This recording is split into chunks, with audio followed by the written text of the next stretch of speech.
الاستاذ محمد الشرقاوي. استاذ شرقاوي، في ايه بيحصل في الزمالك؟ يعني انا مش عارف اقول لك ايه. يعني ما طبعا انا لغايه دلوقتي لسه في حاله مش قادر استوعب اللي حصل بصراحه. 3-0 نتيجه كبيره جدا على نادي الزمالك، حتى لو احنا كنا في اسوأ حالاتنا الفنيه وحالاتنا الاداريه.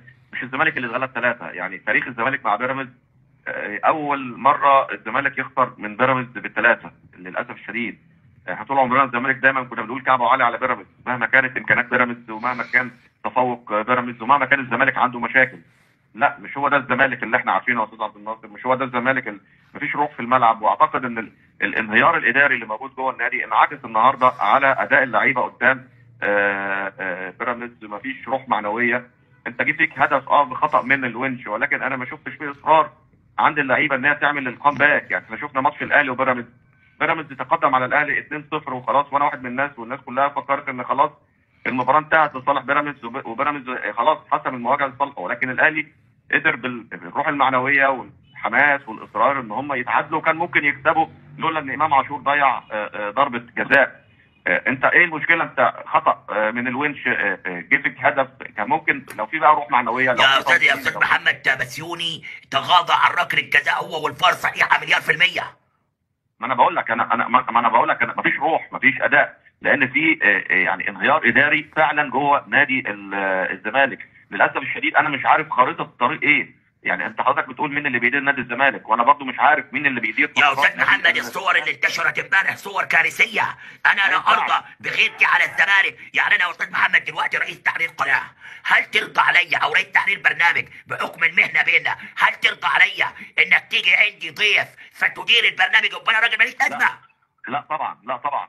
وبعدين يعني مثلا الاهلي عنده محبين وعنده ناس بيتبرعوا له من رجال الاعمال. انا ما شفتش حد منهم بيروح التدريب ويقف مع اللعيبه ويتكلم مع اللعيبه يحمسهم. يا باشا انت مش عارف لغايه دلوقتي مين الداعمين لصفقات الاهلي. انت تعرف يا استاذ محمد دم ضخ ما يقرب من 50 مليون دولار اترصدت لاعاده تدوير جلد الاهلي كرويا. انت مش عارف مين اللي اداها للاهلي. بالظبط كده، ده اللي انا فعلا عايز اقوله لك.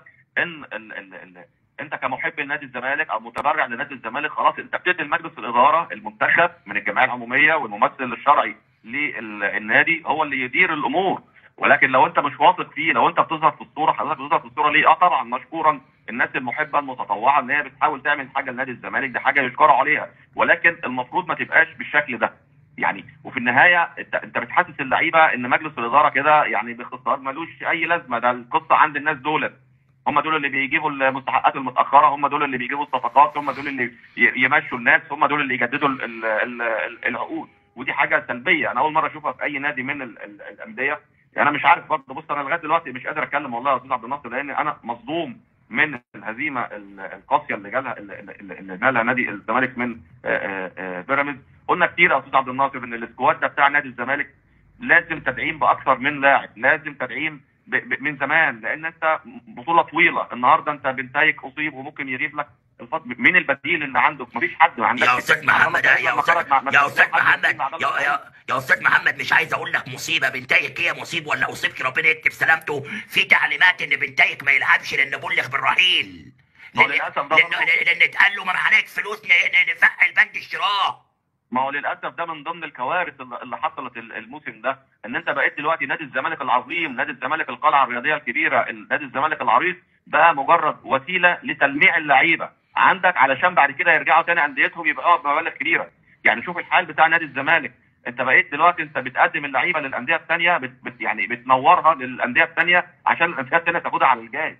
هو ده للاسف يعني سلبيات كتيره جدا. احوال نادي الزمالك بصراحه دلوقتي لا بسر عدو ولا حبيب. انا مش عايز يعني الجمهور في غضبته انا اعذره، لان انا واحد من الناس عندي حاله احباط شديده جدا جدا جدا من اللي بيحصل في نادي الزمالك. انا كان عندي امل النهارده ان النتيجه تبقى نتيجه ايجابيه قدام بيراميدز، نقدر ان احنا يعني ايه الفرقه تكمل. يا محمد سواء طيب معاك يا استاذ محمد. انا بس جايه لي فيديوهات كتيره جدا مش مصدق والله. يعني فيديوهات اول مره جمهور الزمالك طب يجري ورا مجلس الاداره. هات يا محمد بسرعه اعرض، احنا غرفه عمليات يا جماعه. يا استاذ عبد الناصر ده عمل تطوعي، مجلس اداره الزمالك عمل تطوعي. لو الاستاذ حسين لبيب واعضاء مجلس الاداره شايفين ان هم مش قادرين ان هم يشيلوا المسؤوليه ويعدلوا الامور لنصابها الطبيعي وينقذوا المركب من الغرق عليهم الرحيل. احنا قلنا الكلام مفيش مشكله. على فكره انا برضو للمره المليون ما بشككش في حب. خليك معايا يا استاذ محمد، خليك معايا يا استاذ محمد لو سمحت. يعني يا جماعه انا بأدي شغلي كل التقدير والتحيه لنادي الزمالك ومجلس ادارته، كابتن حسين لبيب والمجلس. اي كلب ابن كلب في اللايف هيقول لك ده بيهد في الزمالك وبيجيب ناس تهد في الزمالك. الفيديوهات اهي كامل الاحترام والتقدير للزمالك ومجلس اداره نادي الزمالك. انا بنقول اللي بيحصل. اسمع معايا يا استاذ محمد، اسمع معايا. بصوا اهو يا جماعه اهو.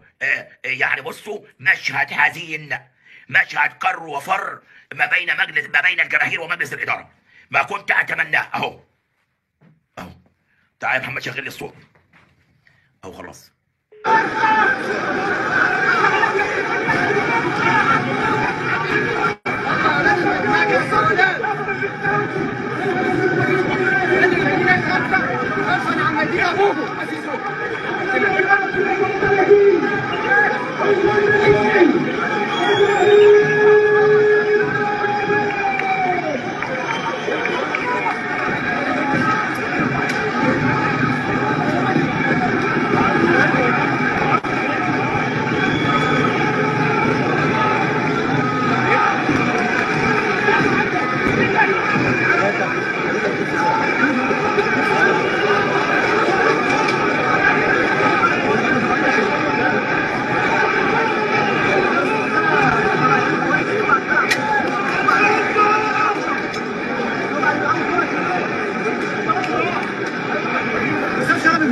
يعني حاولت انا بس ابعد بعيد عن الالفاظ الخارجه وبعتذر عنها اذا كانت في حاجه عليت سوءها ولا حاجه. ولكن مشهد يا استاذ محمد لم اكن اتمناه ولا ارضى ابدا بالتجاوز بهذا الشكل ضد مجلس الاداره. هو طبعا يعني انا بقول لك هو الناس انا متاكد ان هم بيحبوا نادي الزمالك، ولكن عندهم اخطاء كارثيه وصلت نادي الزمالك للحال اللي احنا شايفينه ده، اللي هو اصبح المشهد بالنسبه لنا مشهد سوداوي، مشهد ضبابي. احنا مش عارفين نادي الزمالك رايح على فين. الاخ او الناس اللي بتتكلم ان انت بتهد نادي الزمالك او لا، انت بتلقي الضوء على اللي بيحصل جوه نادي الزمالك. انت عامل زي المرايه اللي واحد واقف قدامها شايف نفسه. انت هو ده للاسف الشديد. انا مش ما حدش يقدر يلومك او يلوم اي حد بيتحدث، لان في سلبيات. هو الناس عاجبها الحال اللي بيحصل دوت. هو المفروض ان الناس تعمل ايه دلوقتي؟ يعني الناس المفروض انها تسقف وتطبل لمجلس الاداره الحالي على الحال اللي وصل ليه نادي الزمالك. انت مش عارف تجيب صفقه عليها القيمه في الانتقالات الشتويه لغايه دلوقتي. انت ما قلت يعني ما فيش اي حد. انت الناس بتجيب نجوم تقيله. انت النهارده شوف بيراميدز التغييرات اللي عملها في الشوط الثاني يا استاذ عبد الناصر، منزل رمضان صبحي ومنزل صديق جوله ومنزل مش عارف ناس تقيله واوباما. انت منزل ناشئين لان ما عندكش دكه بدلاء قويه. النادي الاهلي جاب دكه بدلاء اقوى من القويه. يعني انت هتنافس الناس ازاي؟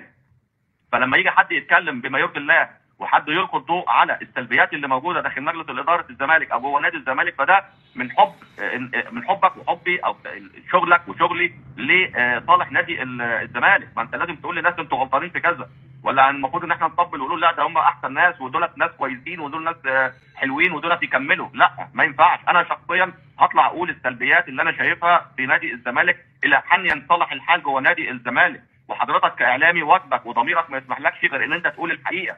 وانا اشهد لك من شهور طويله وانت بتنبه لاكثر من سلبيه جوه مجلس اداره او جوه نادي الزمالك، وللاسف الشديد الناس واخدينها يعني بيعندوا معاك، بيعندوا مع اللي بيقول لهم الحقيقه. هرجع ليك تاني يا استاذ محمد. يبدو ان في مشكله في المؤتمر الصحفي.